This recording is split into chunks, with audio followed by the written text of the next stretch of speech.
Le chef du Hezbollah revendique une victoire face à ce qu'il qualifie des « agressions criminelles israéliennes » après 64 jours d'intenses affrontements. Naïm Qassem, dans une allocution percutante, a présenté ce qu'il considère comme une démonstration de force stratégique. À travers son discours, il affirme que l'organisation chiite libanaise a réussi à freiner l'avancée israélienne tout en maintenant une pression militaire continue via des tirs de missiles et de drones sur des villes majeures comme Tel Aviv et Haïfa.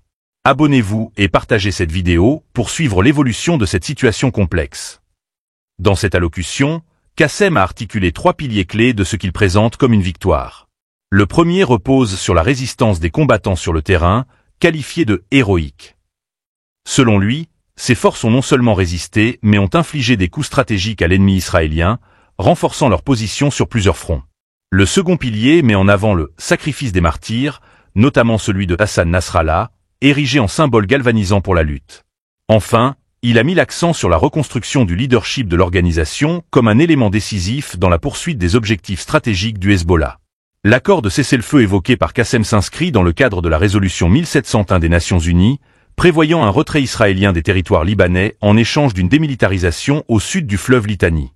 Seule l'armée libanaise serait alors autorisée à y déployer ses forces armées. Cette mesure vise à rétablir un semblant de stabilité dans une région constamment marquée par les tensions. Cette intervention survient alors que la frontière libano-israélienne est le théâtre d'échanges de tirs quasi quotidiens depuis le début du conflit à Gaza. La situation reste tendue, avec des conséquences graves pour les populations civiles de part et d'autre, alimentant une escalade qui semble encore loin de trouver une issue durable.